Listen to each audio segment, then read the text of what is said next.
Last Saturday afternoon, I came into the church, and there was something of a hubbub going on, particularly two women screaming at each other. And I stood up here and I said, "Hey, this is a church!" Doing my own cleansing of the temple. This is a church! Well, it did kind of wake them up a little bit. And the one who was causing the most trouble turned and headed for the door. This is a church. I wasn't only concerned about the building where we worship, but the church, the other people that were in this building, seeking refuge, seeking warmth, seeking quiet. Those who were praying, turning this place of prayer into a place of anger and shouting.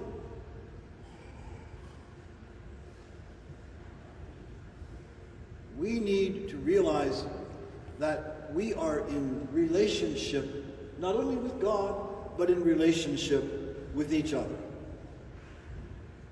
The 10 Commandments that we heard in the first reading this morning, the first 3 of those commandments, of course, are expressions of our love for God, one God, the holy name of God, and the need to worship God, keeping holy the Sabbath. But the other 7 are about living in right relationship with our sisters and brothers. It's all about reverence. It's all about relationship. The ordering of our lives in such a way that we are living with God and living with one another in a just and loving way. When Jesus entered the temple that day, and mind you, we are in the 2nd chapter of John. An aside, the other 3 Gospels record this cleansing of the temple right before the Passion narrative. Right before, after he has done all of his other ministry, he goes in and does that. And that hurries his death. But in the Gospel of John, all we have in the 1st chapter is calling disciples. And in the 2nd chapter, he's gone to Cana, turned water into wine, and at the end of the 2nd chapter is in Jerusalem throwing a tantrum fit in the temple. At the beginning of his ministry, it's almost like John saying, this signals something about to come. Jesus is expressing in that cleansing of the temple a deep priority in his life for God, reverence for God, and a reverence for people who were being cheated by money changers. All of it Jesus found abhorrent. And so he expresses holy anger. Holy anger. The book of Proverbs tells us wrath and anger are hateful things. Among the 7 cardinal sins is anger. But when you combine love with anger, it can be holy anger, almost necessary when we are faced with things that just aren't right. I remember a bumper sticker I read one time that said, if you're not angry, you're not aware. If you're not angry, you're not aware. There is a place for anger, especially when it is mixed with love.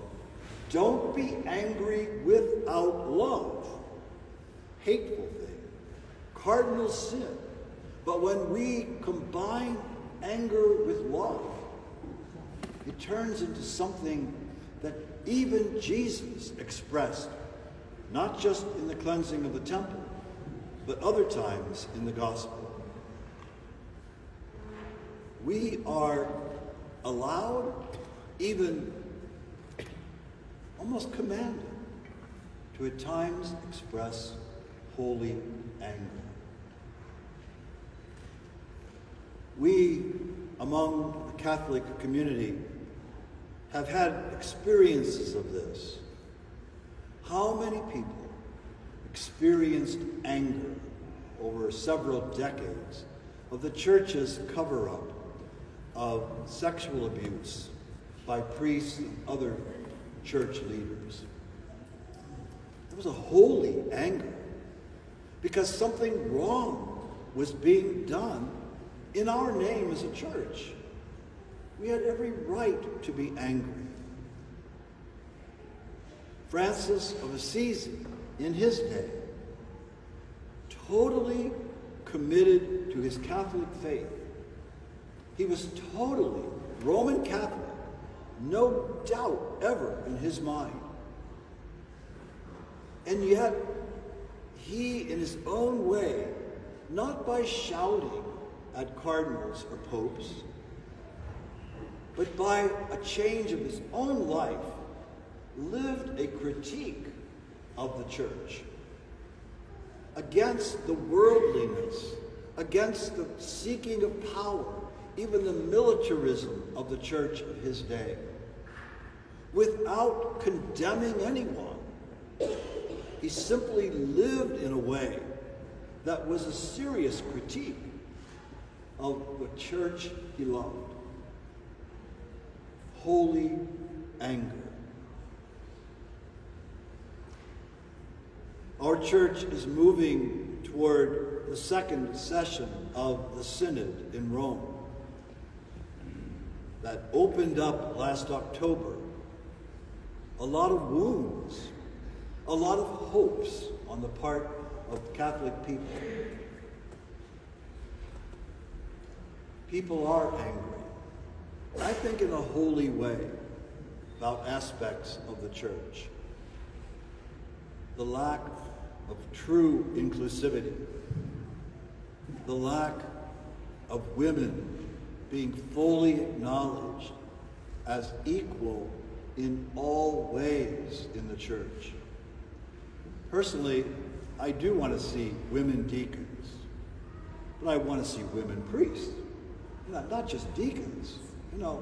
What are we waiting for? Are we waiting till every young person has completely abandoned the church? And then we'll say, oh, maybe we weren't doing something right. Well, just maybe. In a world where women are equal on every level, in a church, in a society where gay, lesbian people are totally included in society, well, of course younger people living in that world are walking away from us. Holy anger. Holy anger. This is an opportunity for our church to truly look at itself and perhaps make some serious changes. But it's not just the church. Goodness knows, when you look around the world, who is not filled with holy anger at the abuse of power, at the weapons, at the wars, at the inhumanity toward each other that's going on? How can you not be angry?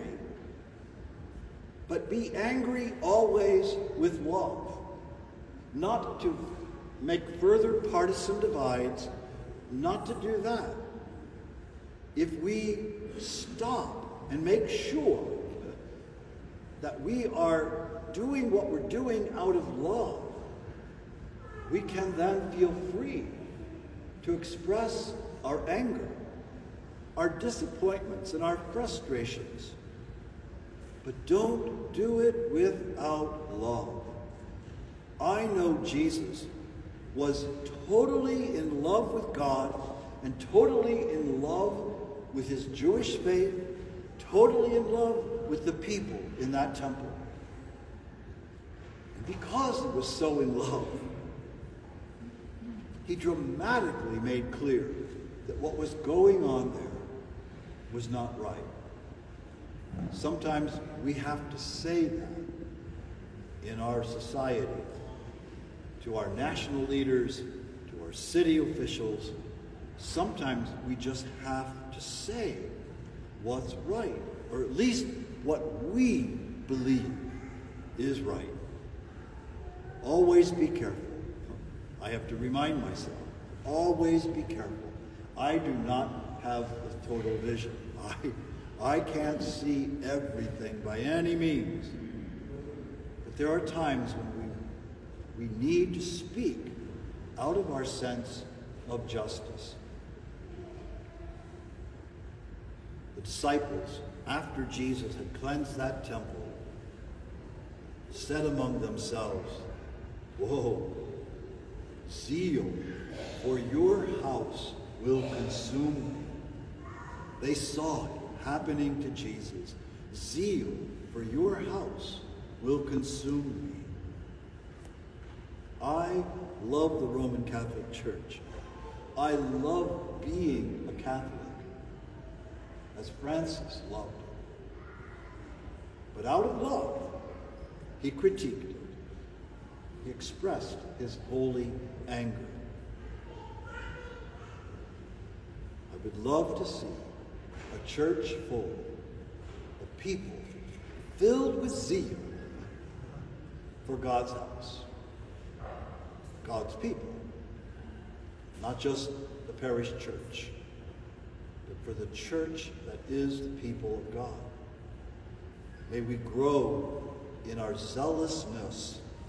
May that lead us to positive acts born out of holy anger.